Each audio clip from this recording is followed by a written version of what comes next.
Today we continue to listen Upekkha Bhavana. When we develop Upekkha, we have to develop Sabbe Satta Kammasaka. We have karma as our own. We need to understand the law of karma.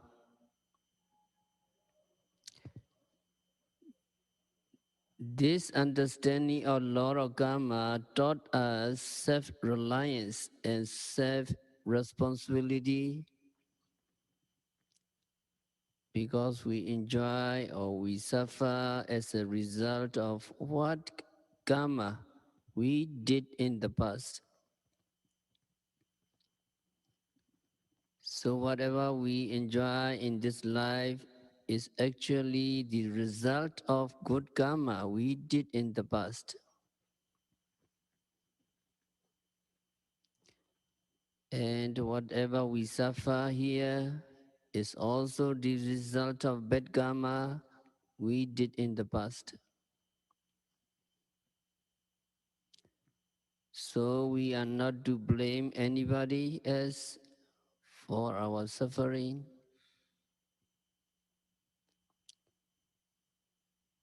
or for our failure in this life.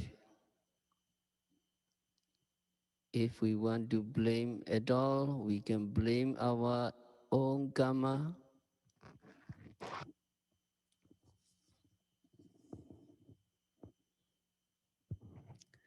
So karma is one that produces results.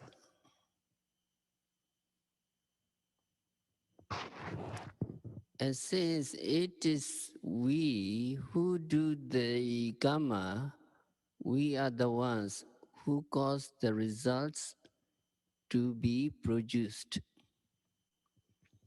So we are the master of our own future. We can shape our future lives. In this respect,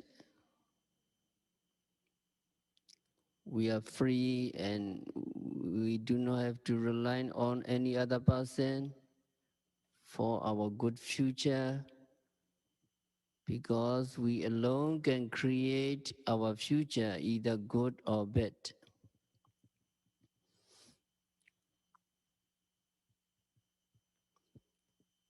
So when we understand that we alone are responsible for our own suffering or for our own happiness,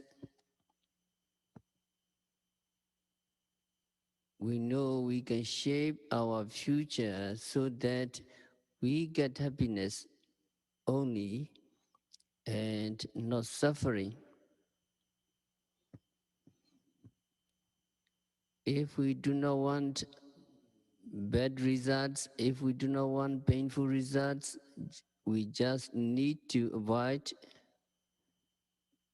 which will give painful results. That means the knowledge of the law of karma will teach us to abstain from doing what is bad, what is painful to oneself, and what is harmful to others. So we can improve our lives here, and also we can shape our lives in the future, because we know the law of karma, we understand the law of karma. So we need to develop that kinds of knowledge, karma sakata,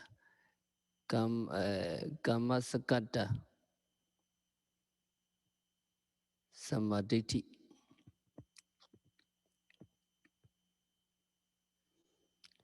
Now karma gives results.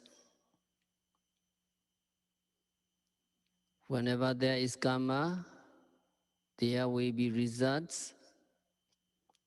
We cannot get away from the consequences of the karmas we did in the past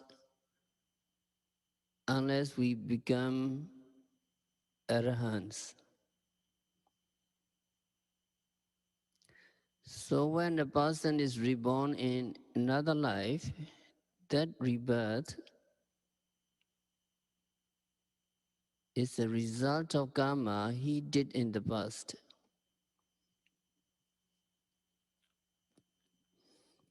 In the immediate past life or in the lives before the past. So when a person is said to be reborn, he is reborn as a result of the karma he did in the past.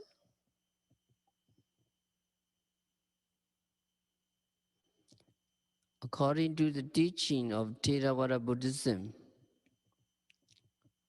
rebirth immediately follows death.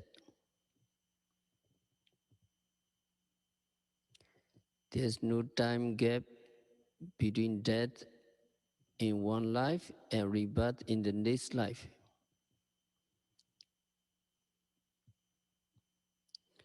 A person may be reborn in a place thousands of miles away,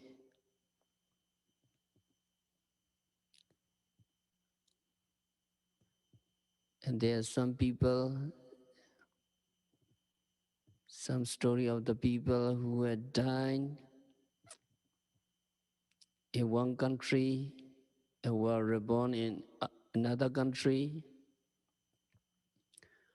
Although the distance may be great, thousands and thousands of miles, there's no time interval between death in one life and rebirth in the next life. So according to Abhidhamma,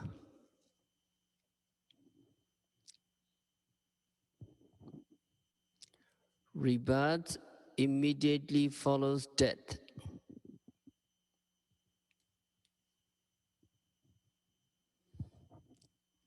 But we must understand that rebirth in the next life is not the result of the death in the previous life.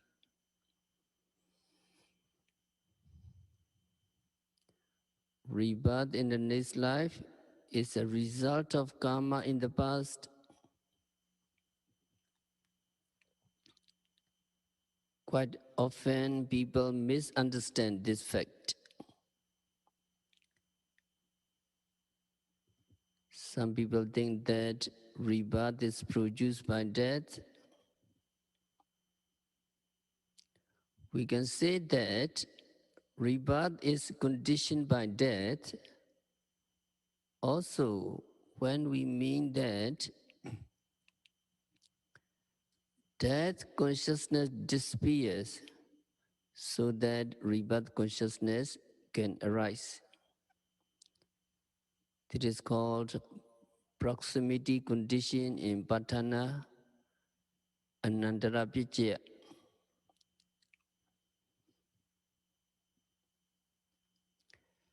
Death is just one moment in life, the last moment. Before that last moment, the dying man's mind is occupied with some kinds of objects presented to his mind by karma. And the quality of these objects play an important, or rather decisive, upanishad role in conditioning the rebirth.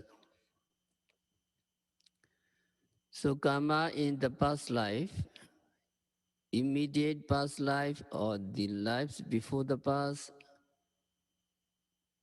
condition rebirth or produce rebirth in the next immediate life.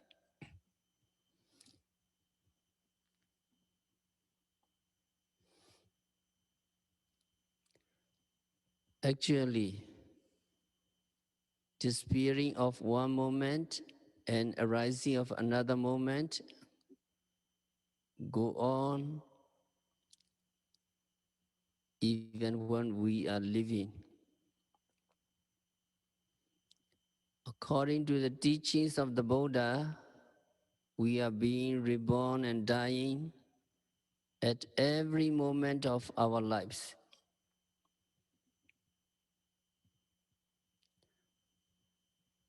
When I say words, you hear the words, and the words disappear very quickly, and you are listening to the words also comes and goes very quickly. So at every moment, there is a new pair of mind, metta, arising and then disappearing immediately. In the next moment, there is new pair of mind and metta, arising and then disappearing. It goes on and on like that, even when we are living.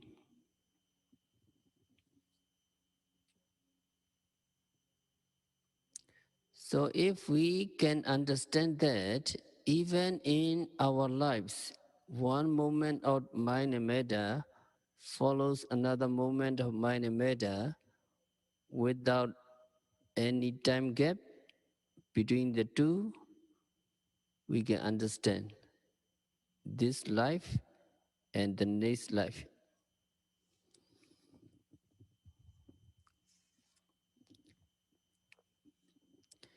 Actually, this life and the next life are different only one moment.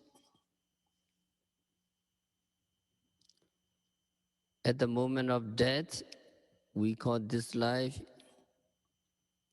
At the next moment, which comes immediately, we call it the new life or next life.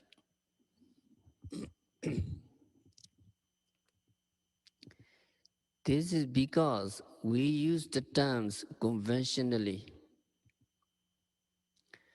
So actually, the death in one life and rebirth in another are just the same as one moment following another moment during lifetime. Let's say now 1 second after 12 midnight of the last day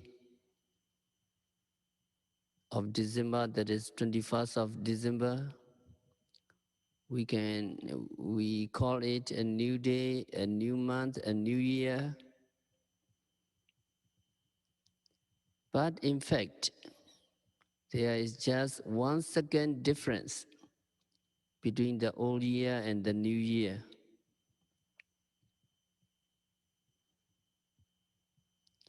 And actually, we cannot say that the previous moment is the old year and the next moment is the new year. But we agree to call it the old year and the next one, the new year. Then we say we are in the new year, but actually we are only 1 second away from midnight.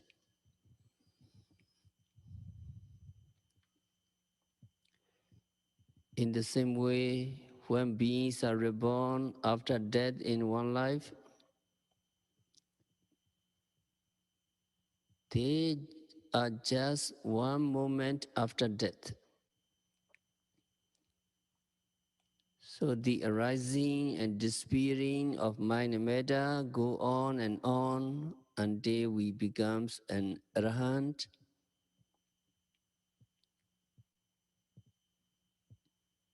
And we die. Until that moment, this arising and disappearing of mind and metta, we go on and on continuously.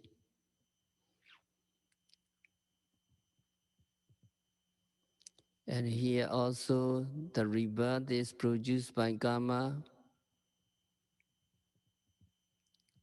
So we can do something about karma in this life so that we are reborn in a better existence.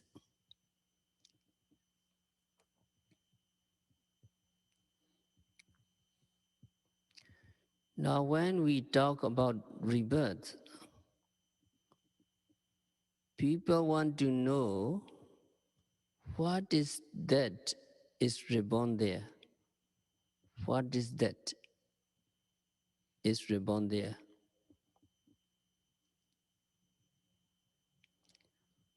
We answer this with the maxim,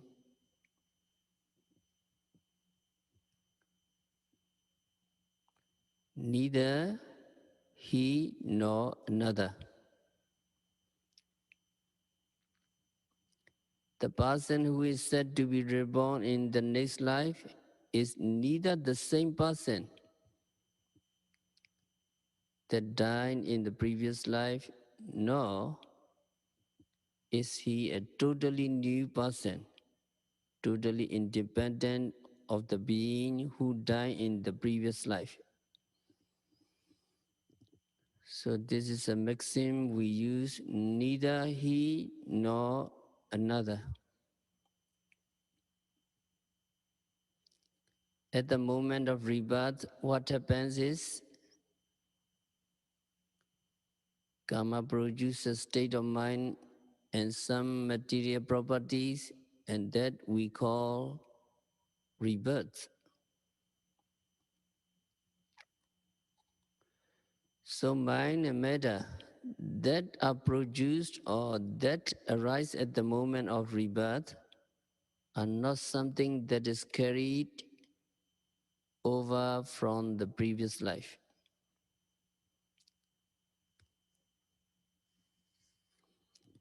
According to the teaching of the Buddha, nothing moves from this life to the next life,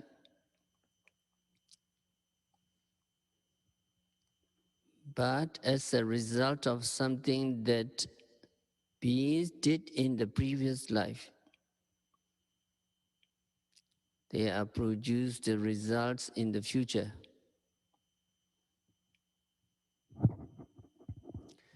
So they are connected as, or they are related as cause and effect.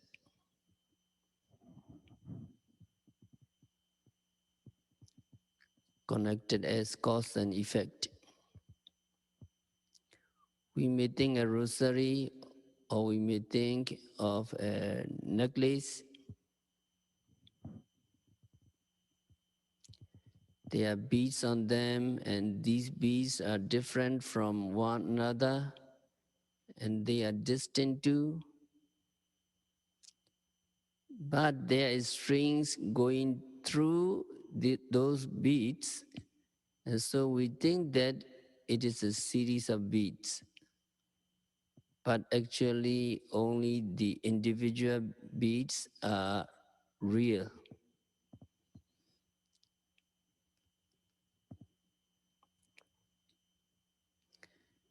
In the same way, mind or matter at every moment is new, arising at every moment. Mind and matter at every moment is new.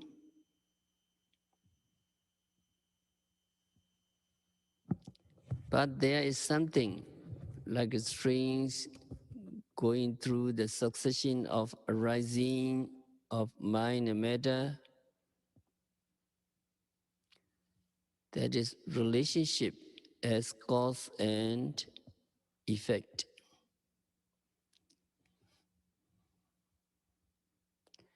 So when an effect is produced by a certain cause, then it must have some features of the cause in it.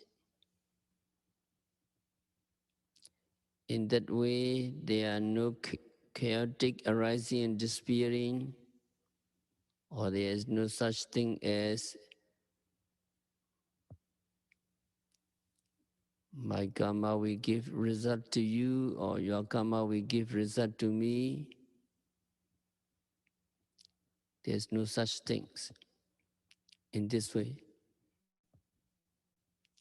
Because there is this line of relationship of cause and effect going through arising and disappearing of mind and matter at every moment.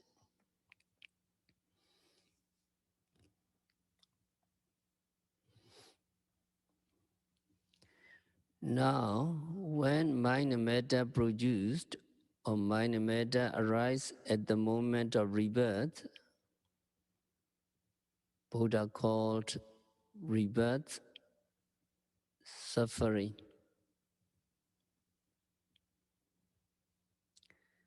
This is a word that most people don't like, but the suffering,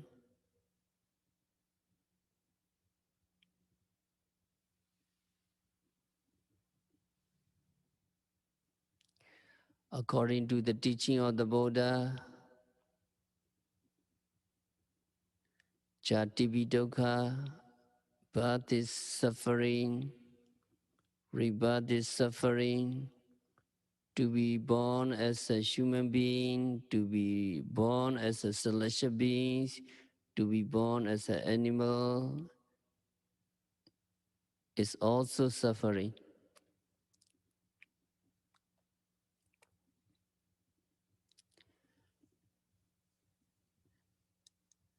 Let us see the Pali was dukkha, suffering.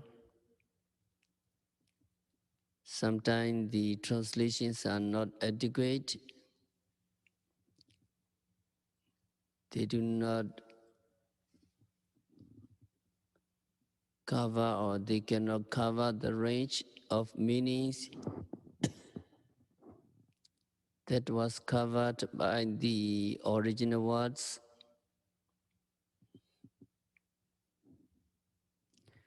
Now, whenever we hear the words dukkha in Pali or suffering, our minds go to just pain. When we say there is suffering, we think that only pain is suffering. There's pain, physical pain or mental pain, that is suffering, that is very easy to see. But what the Buddha meant by suffering is much deeper than that. So according to the Buddha's teaching, everything in this world is suffering. Even when people are enjoying themselves, enjoying good relationship, enjoying sensual pleasures, these pleasures are themselves termed suffering by the Buddha. Viprinama dukkha.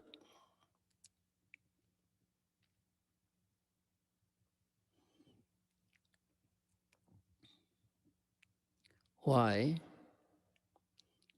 We must understand that the criterion taught by the Buddha for something being suffering or dukkha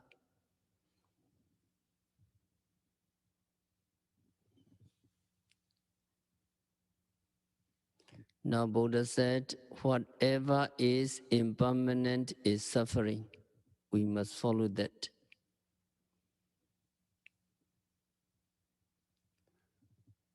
Whatever is impermanent is suffering.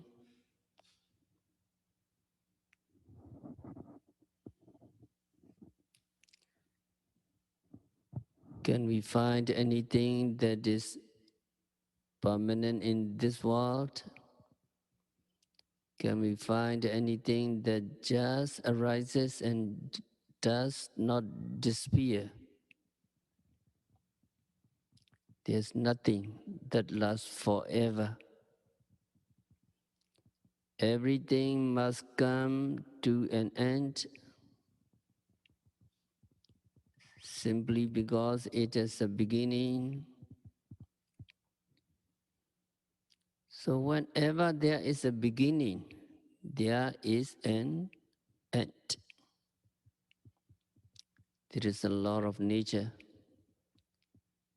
We cannot escape that.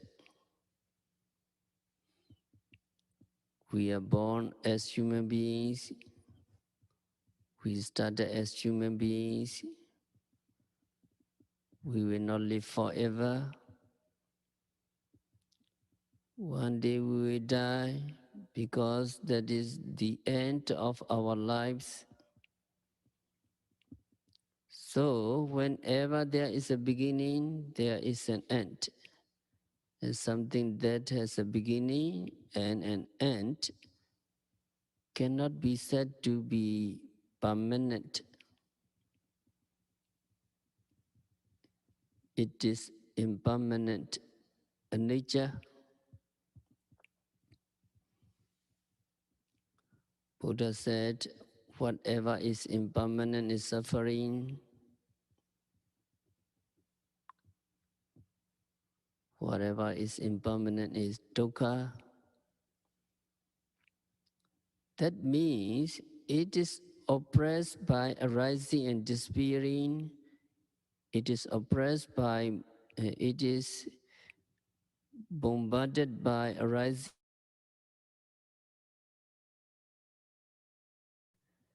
Such being the case, it is important to make use of the knowledge of karma sakata, the cause in the close proximity of equanimity as a basic factors. Because of this significance, it has been mentioned to bear in mind that nothing happens according to the wish of the meditators, that beings are subjected to their own karma. Accordingly, in order to be able to develop karma sakata knowledge,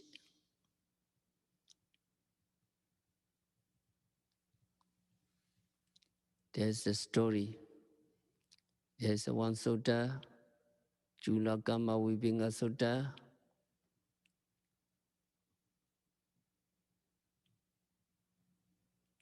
Will be extracted from Uparipanasa Pali text.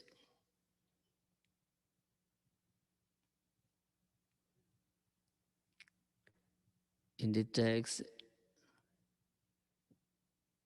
it mentioned there lived a lad by the name of Subha in the city of Sawiti during the lifetime of our Buddha. The Pali word Subha conveys the meanings of dignity, dignified personality, and as such, he can be addressed as Mr. Dignity. Todeya, the Brahmin, was his father. Todeya was an astrologer to His Majesty King Kosala, the ruling monarch. Being a man of great wealth, Todeya was stated to possess 870 millions worth of properties.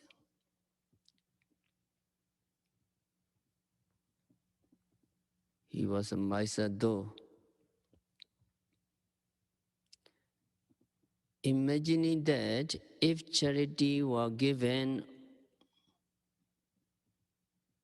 or if charitable deeds were performed, his entire wealth would decline to the point of total exhaustion. Todeya had throughout his life abstained from making any charity.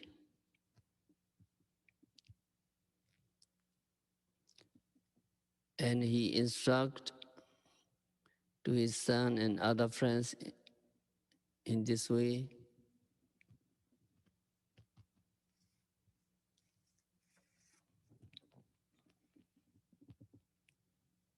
He gave three examples. Collyria, that is stones producing coloring matter, applied to eyelashes to darken. If ground several times, we wear out or we be exalted by attrition. You have to observe in this way.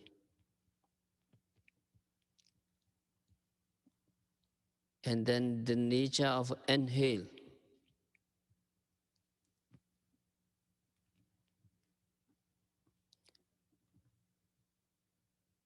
Which constitutes a large accumulation brought about by the white ants in carrying bit by bit the dust in small quantity. You have to reflect in this way.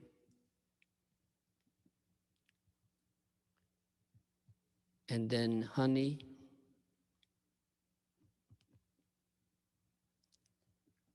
which represent a collection made by the bees by carrying bit by bit gradually. By observing and reflecting in this way, the wise man who has business case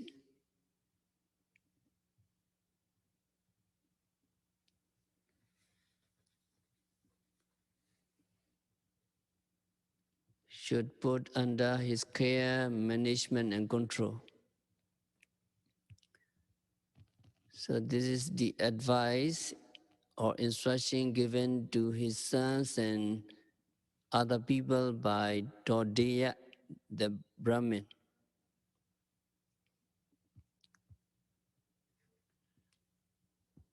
So collyrium is not in use in other country, but is popularly used in India.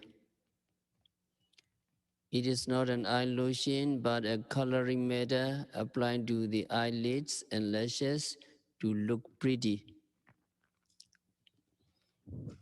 A rule of discipline has been laid down prohibiting the bhikkhus, monks, from making use of this coloring matter in the Vinaya. If this collyrium is made use of several times, say 100 times or 1,000 times, the stone gets worn out through attrition. In the same way, if donation is made even in a piecemeal, as time goes on, property in hand will gradually diminish until it becomes exalted or nothing is left.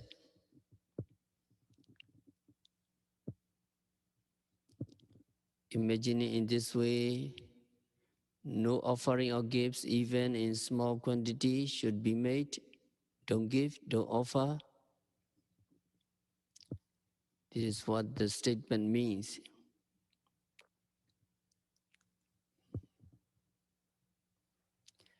Another example is inhale. Inhale becomes a big mound when gradually heaped up with particles of dust carried over and deposited by a tiny white ants.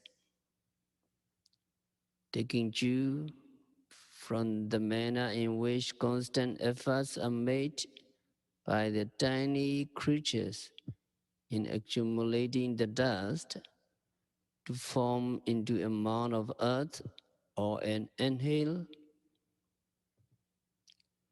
money should be kept, property should be gradually hoarded and accumulated slowly in piecemeal.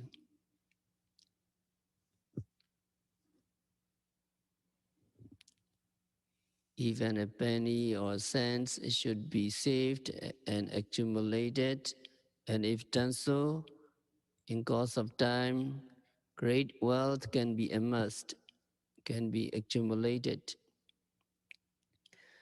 So it is stated that everything which comes into your hand should be stored up without spending it.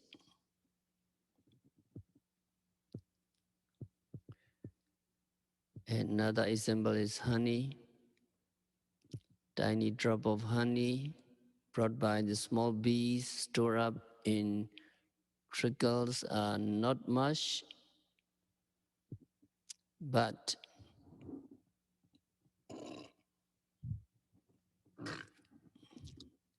as there as these are carried by them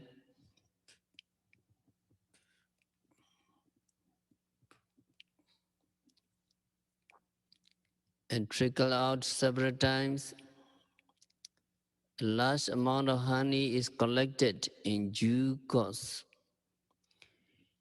Taking lesson from this illustration, though it may be a small sum of money, say a penny or a cent,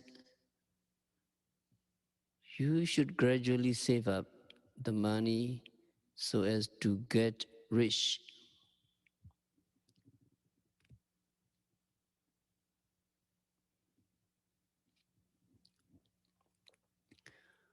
What is meant by it is that the head of the household or a family should abstain from giving away even a small sum of money without causing wastage, and carefully save and guard the store of money and amass his fortune.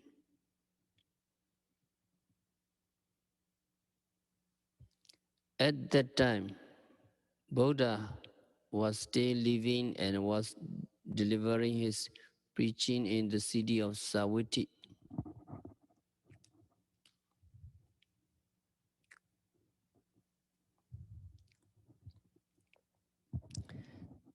The members of the Sangha, Buddha's disciples, were all along present with the Buddha. Those people who had faith in the Dhamma took their refuge in the three triple gem and became followers of the Buddha's teaching. They were observing the practice of morality, either the 5 precepts or 8 precepts, and they were accomplished with sila, morality, and also they performed charity to their utmost capacity by making offering to the members of the Sangha under the guidance of the Buddha. They listened honestly to the sermons delivered by the Buddha daily and carry on the practice of meditation.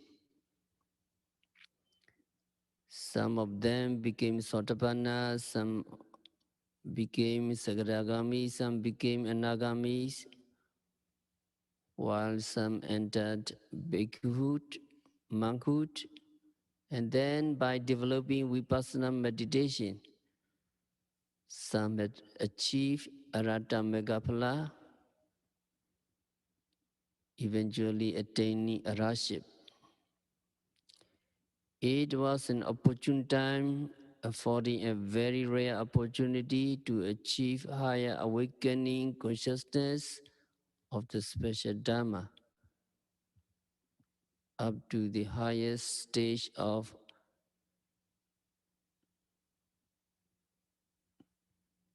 Nupapat.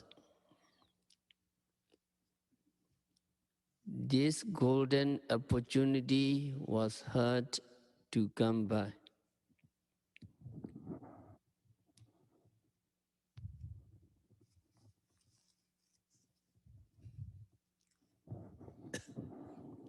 And yet, Todaya, the Brahmin had no faith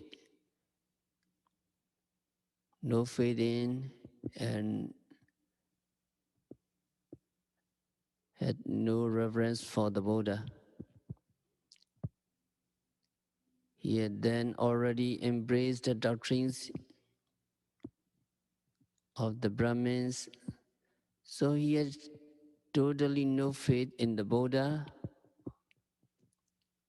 who had no place in his high estimation.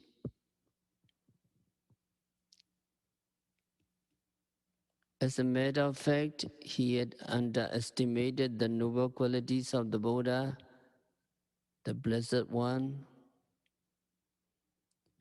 Being a Brahmin, holding a different religious concept, which is of course a false view, he did not even care to listen to the Buddha's discourses.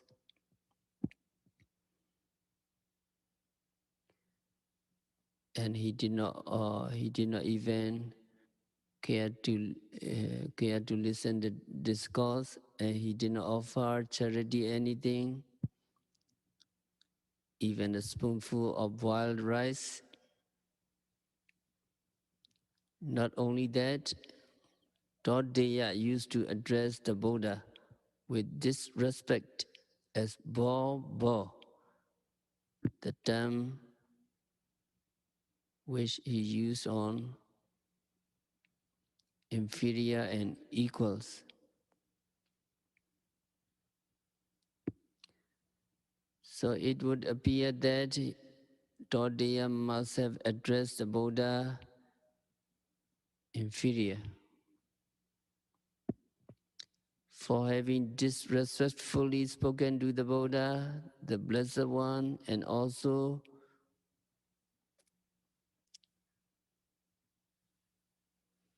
for having pleasurable attachment to his properties with greed. When Toddeya died, he was conceived in the womb of a bitch as his own half.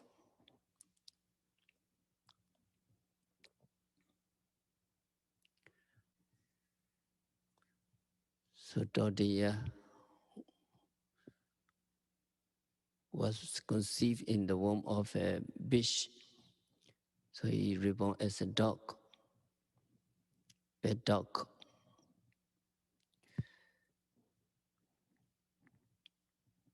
So we continue the story. We need to understand the law of karma, rebirth and suffering.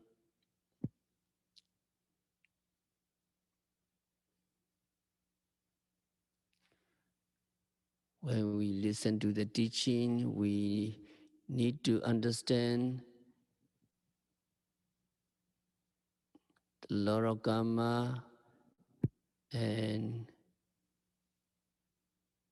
also we need to practice the teaching of the Buddhas are like medicine. The medicine will be effective only if we take it.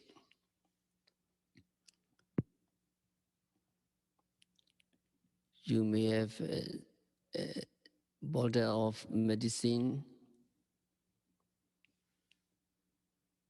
but if you do not take them, you will not get cured of the disease you want to cure. So the effectiveness of medicine lies in being taken. If you do not take them, you will not get results of the medicine. In the same way, Buddha's teaching are good to understand, but that is not enough. We have to put this teaching into practice, or we have to follow the teaching so that we are able to get rid of suffering, or we are able to get rid of mental defilements. That is why in the teaching of the Buddha, practice is very important. Only through practice we can achieve what was achieved by the Buddhas and the Arahants.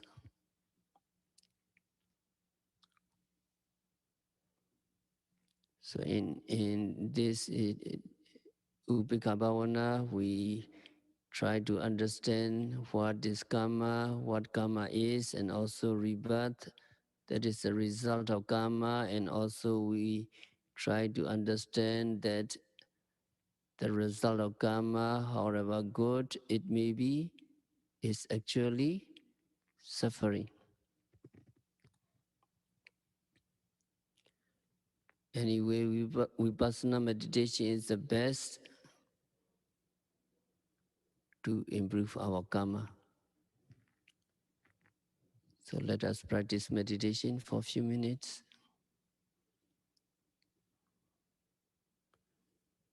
Keep your upper body straight. Take the postures that is most comfortable for you.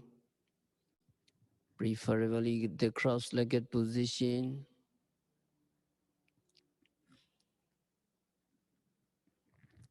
Just be relaxed and breathe normally. Do not try to control the breath in order to make it longer, shorter, or deeper.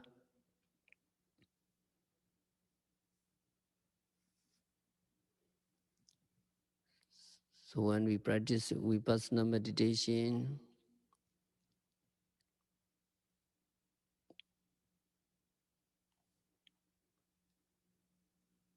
we can keep our mind on the abdomen.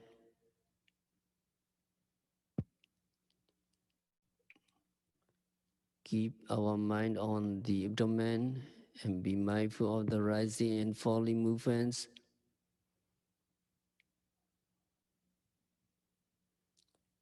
Be mindful of the rising movement from the beginning to the end. Pay close attention so that you are fully aware of the movement. When the abdomen falls, when you breathe out, be mindful of the falling movements from the beginning to the end. You may mentally note rising when the abdomen is rising and falling when it's falling. But if making mental notes interfere with the practice, you don't have to make them. Just be mindful of rising and falling movements of the abdomen.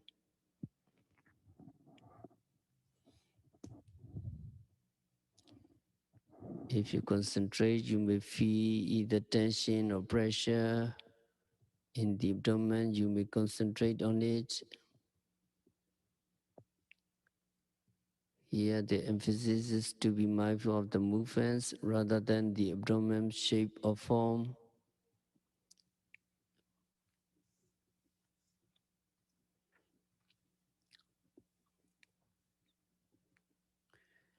Naturally, our mind is jumping around all the time.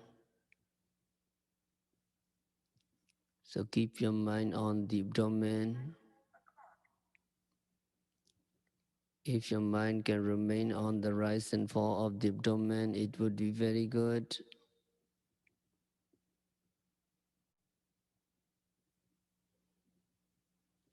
So when you are keeping your mind on the abdomen, be mindful when it wanders. Do not blame yourself or do not feel guilty. Just be mindful of its going out or mentally notice going out, going out.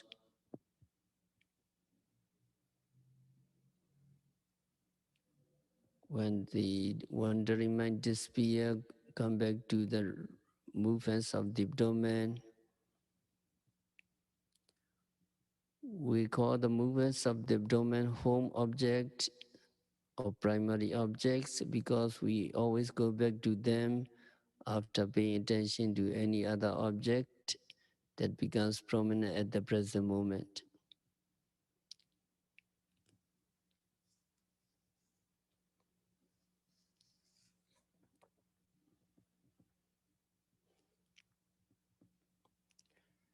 So whatever thoughts or reflection occurs should be noted. If you imagine, notice imagining. If you think, thinking. If you plan, planning. If you perceive, perceiving. If you feel happy, happy. If you feel bold, bold. If you feel glad, glad. Noting all these acts of consciousness is called Chaitanupasana, contemplation of the mind.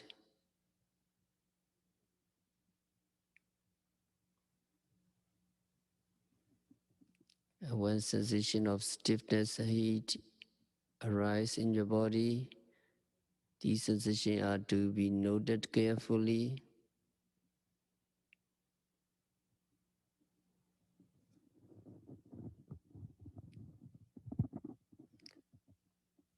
Hearing the sound, notice hearing, hearing, and then come back to rising and falling of the abdomen.